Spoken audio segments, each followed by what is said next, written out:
Welcome to the Polgar Chess University. In this lesson, I would like to share with you an old game of mine that I played in Bulgaria. I started out the game by advancing my queen pawn as I usually used to do in those years.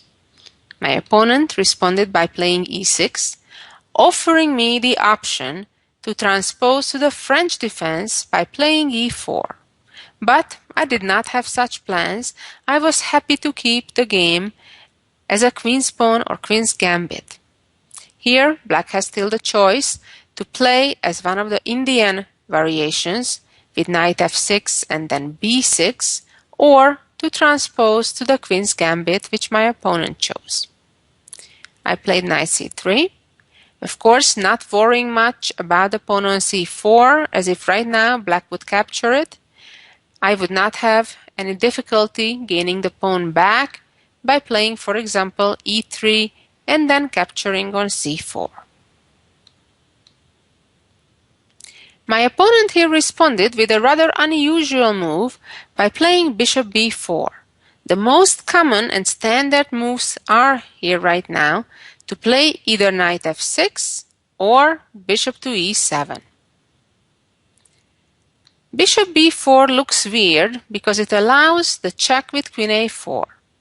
Although we have to admit that that check does not bring the desired result as of winning black's bishop with a fork, because black can block just on time and protect the bishop on b4, so black has nothing to worry about.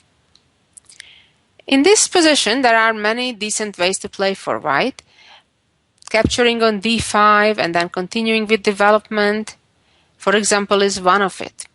In those days, I liked to play this style variation, which perhaps is not the most effective way against this line. My opponent traded, and I traded back. So what happened now? Black gave up the pair of bishops, but doubled up my pawns on the c file. My opponent went for capturing it right away, although understanding that I can win it back immediately by checking on a4. However, with this move, I'm wasting quite a few moves. So today, probably I would play differently. Came bishop d7, and then captured on c4. So what happened so far is, we're back to a normal situation where white has a pair of bishops, but wasted a couple of queen moves to just get the pawn back. As we shall see, black has some advantage in development, and black should hurry up, play knight f6 right now. And now my opponent played a6, presumably with the idea that if white now plays e3 or e4, trying to get the light squared bishop out, then black would respond by playing bishop to b5, and then if the queen moves away, trade bishops on f1, and then white won't be able to castle anymore in this game. Understanding that, I rather played queen d3, and this is one of those important preventive moves, that now if bishop b5, I will be able to block that by playing c4 and even win a tempo attacking black's bishop at the same time. My opponent here responded with developing the knight to e7. I would think developing it to f6 would be more natural. Knight e7, and now you can see how beautiful control of the center white has. Although I have to admit, it's a bit frightening the fact that the white king side is completely undeveloped.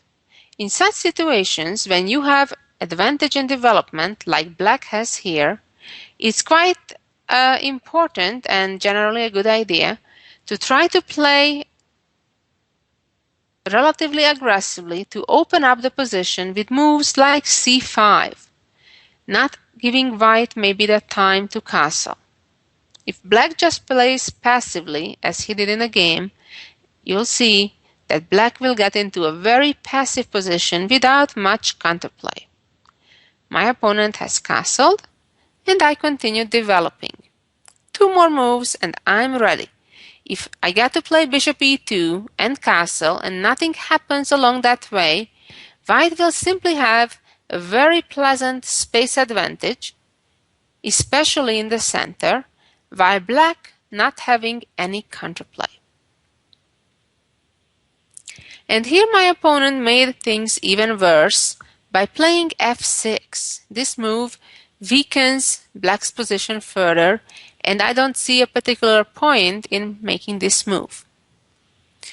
I just continued developing like normal. Knight g6 and castle. So what did black do?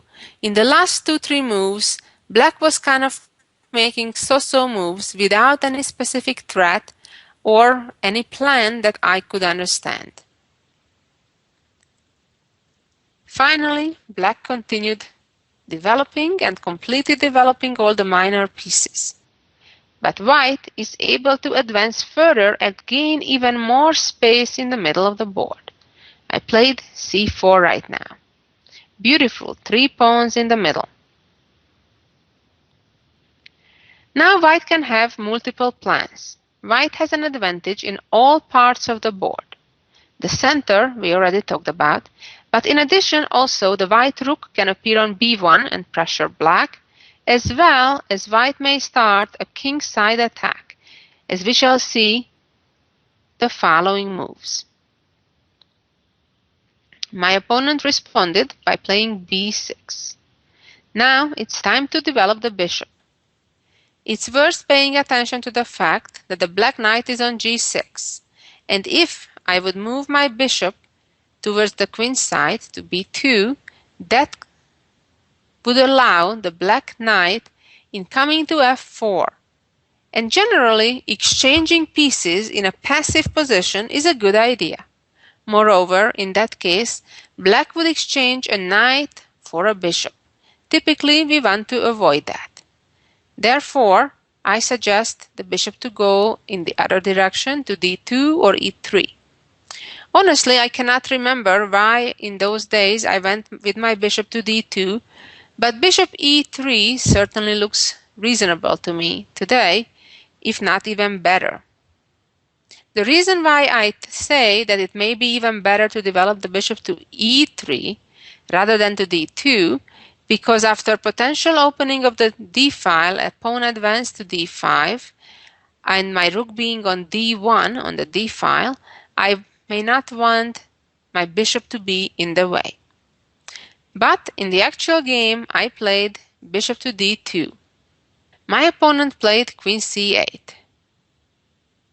It seems that my opponent wanted to position the queen on b7, not feeling comfortable putting the queen on e7 on the same diagonal with the rook, and potentially worrying about a bishop b4 move once the knight from c6 may be gone.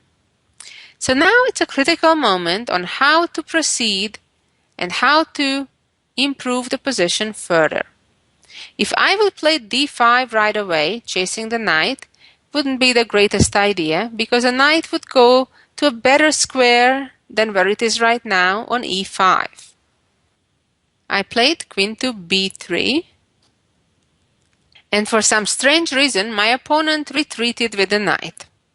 Generally, I suggest not to move backward with the pieces unless it's a must. And at this stage, at some point, I'll have to do a breakthrough, open up the position to take advantage of my space advantage and better positioned pieces. But it's not so simple. If I play d5, black can answer by pushing through with the pawn on e5. If I play c5 right away, black can exchange the pawns on c5 and then gain control of the opened b file. So what to do? What should be the next step? I came up with a very interesting plan that's pretty usual. In view of the black pieces kind of being isolated on the queen side and they're not so easily coming to the king side, especially black's queen, I tried an ambitious move playing h4. The real idea of this move is to try to advance my pawn all the way to h6, and with that weaken black's kingside position. In such situation, if black plays h5, the problem is the pawn gets real weak on h5 after the white knight would move away and attack that pawn. Playing h6 is certainly possible, but it greatly weakens the light squares after white's h5 move. My opponent kind of ignored the situation after h4 and played queen to b7, attacking my pawn on e4. And yet another situation where it's important that the tactical variations justify the strategical goal. So right now, I played h5, but I had to be aware what happens if my opponent would now capture my pawn on e4. Well, I would have two excellent ways to continue right now. One would be the simple and natural intermediate move, playing bishop d3, moving my bishop away from the attack, while black does not have the time to move his queen away and knight from g6 at the same time. However, even more precise may be to just capture the knight right away. What happens now is that black is unable to capture the white bishop without major losses, as the black queen gets trapped, most ideally first intermediate check and then just attack the queen, and it has nowhere to go. Okay, let's go back to the game where my opponent did not fall for the trap, did not capture the pawn on e4, but retreated the knight out of all places to h8. What an awkward square. And now I continued by making sure I don't lose my pawn. I of course could go back, bishop d3, certainly not a bad move. I played e5 in the game. As my pawn is already on h5, I'm looking for ways to completely open up the position in front of the black king. To try to prevent that, my opponent could have played pushing the pawn through to f5, although then I would have the opportunity, for example, to play h6 anyway, and now we can see how horribly weak black is on the dark squares. My bishop is able to come to g5 and f6 at some time. Also, I'm able to play d5 right away to gain more momentum in the game. Let's go back. My opponent did not respond by playing f5. My opponent played bishop e8. Pretty sad position for black, with almost all the pieces being on the back rank. Of course, it's still not so simple. I need to make some efforts to convert the strategical advantage to something material. And h6 as planned. Now, what's important to know about such pawn advances on the h-file, that oftentimes, even when you do sacrifice that pawn, unlike here when the bishop protects from d2, it's still worth it in order to open up the g-file against black's king. My opponent pushed through, trying to keep it as safe for the king as possible, and now I take. So now we can see how that long diagonal a1 to h8 is slowly but surely opening up. Now what we'd like to see is the white bishop on that diagonal, and in front of the bishop, the white queen. That could create some major undefendable checkmate threats. I started out by playing queen b2. Now the idea is to advance the d-pawn with a discovered attack. The black rook is kind of in a delicate situation because, for example, if the rook would move away from the unprotected square, I would have the opportunity to keep chasing the rook by playing bishop b4. And if the rook moves to f7, I could attack the rook again with my knight and further improve my position. The game here continued by black playing c6. Problem is this doesn't prevent the discovery, and came d5. Now we can see how powerful white will get on those dark squares along the a1 h8 diagonal. For the moment, the rook is hanging. My opponent moved the rook to f5, but this gives the opportunity to improve the position of my bishop, playing bishop d3. If we look carefully, we'll realize that the black rook hardly has any good escape squares. For example, if the rook goes back to f7, out of nowhere the black knight gets trapped in the corner. Wow, what an unusual situation that is. Or, if the rook moves back all the way to f8, then again I would continue with bishop c3, going after the knight. Knight goes to f7. And at this point there are numerous good choices, either by trapping the rook on f8 by playing bishop g7, or playing bishop b4, opening up the long diagonal, threatening checkmate at the same time and attacking the rook, giving white immediate material gain. Let's go back a little bit. Moving the rook to h5 is not any better either, because the rook will be trapped by white playing g4. Instead of doing it right away, it's even more accurate to first put the pawn on a safe square on d6 and then go after the rook to trap it. Black in the game decided to give up the rook and win a pawn. Black took on d5, and now I happily captured the rook for my bishop.